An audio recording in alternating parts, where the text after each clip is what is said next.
Principles of system thinking, escalation, and falling system. Sometimes systems find themselves stuck in a negative loop that they can't seem to find their way out. Some systems don't just resist the policy to remain in their typically bad state, but they actually continue to decline and get even worse. This is referred to as drift to low performance. It is a concept that states whether you set the bar, you will rise or fall to meet it.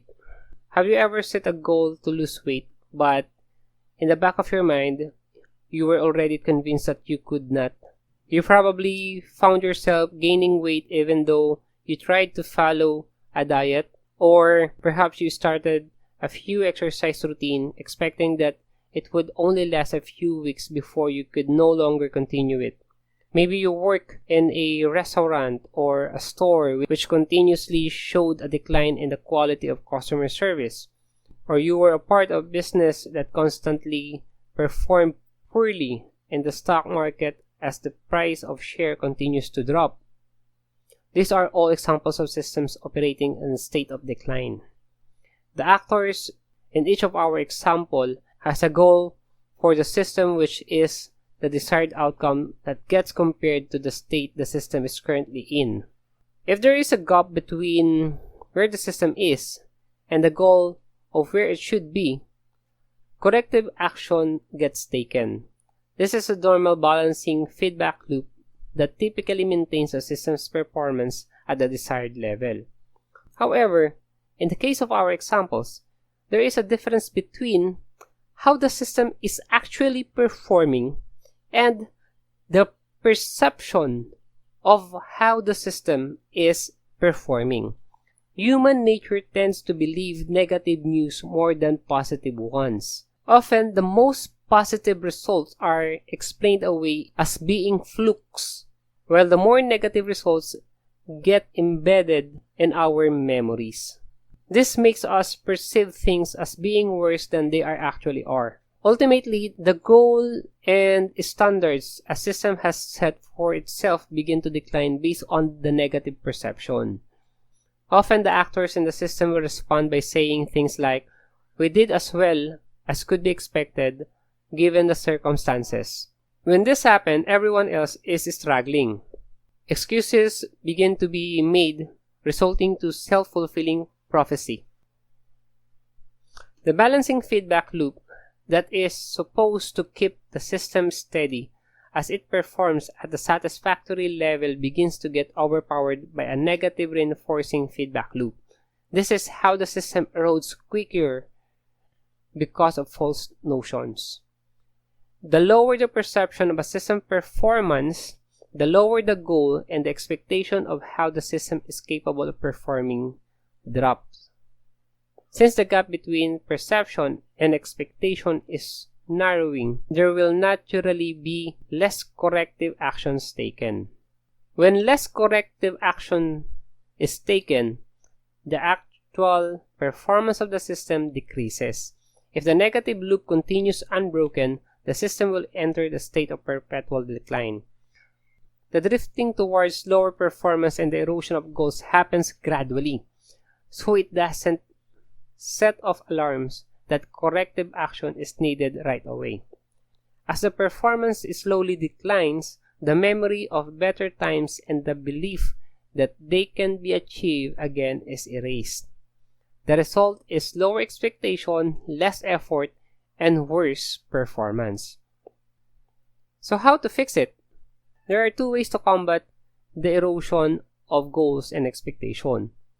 The first is to maintain standards that are absolute no matter what happens in terms of performance. The second way is to set goals that are tied to the best performance from the past. This makes the perception of what is possible in terms of performance more positive. When poor results occur, they are viewed as temporary setback that the system is able to overcome, allowing it to get back on track to a better performance. The same goes for relationship problems. If you find yourself constantly fighting with someone you care about instead of talking to one another and trying to get to the root of the problem, the same system error occurs. You have a negative reinforcing feedback loop at work. As a result, you'll have more fight with one another because that is what you have come to expect. The balancing feedback loop can't keep up and overcome the negative reinforcing feedback loop. If you have ever reached the point where you were afraid to say and do anything at all because you were convinced it only leads to another fight and make things worse, then you know exactly how this works.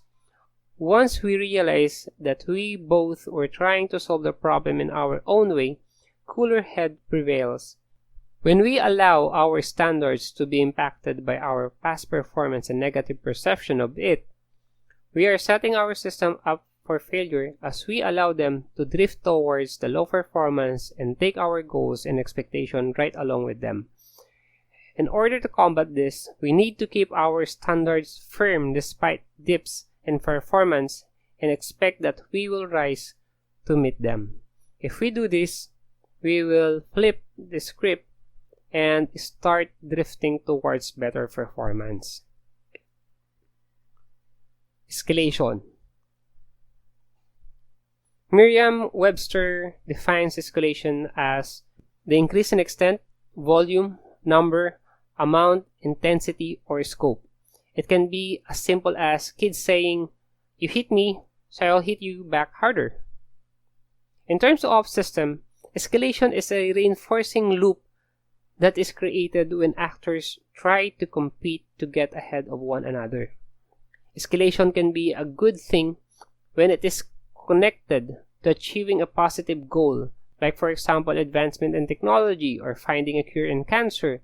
It can speed up the whole system towards reaching the goal.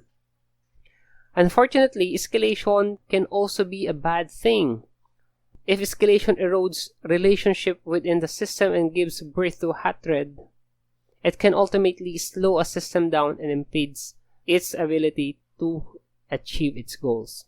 One example of good escalation is the unending pressure of cell phone companies to always come up with the next big advancement or improvement before their competitors. Because of this, we get better cell phones. A negative example of escalation can be found in the history books. The United States and USSR were participants in the dangerous escalation during the Cold War. The two countries were trying to compete with one another for dominance. They tried to undo one another by increasing their weaponry. Escalation can have a positive impact on the society if kindness, volunteering, and a sense of community is spread. So how to end escalation? Escalation is a reinforcement feedback loop. Competition can reach extreme level very quickly, and unless the loop is broken, it will often result to one or both of the actors reaching their breaking point. The exceptional growth reinforcing feedback loop supply can't be maintained until the bitter end. One way to break free of the escalation loop is to intentionally reduce your system's stocks or performance and trying to influence your competitor to do the same. This can be risky as a competitor may opt not to follow, but it can be effective if you can withstand the advantages that your competitor will have in the short run. The other way to end escalation is to negotiate a disarmament with your competitor. This requires a big change in the structure and design of your system because you need to create a new balancing controlling loops that will help to keep your competitor in check. Disarmament agreements aren't easy to come by, and they come with their own set of challenges for both actors.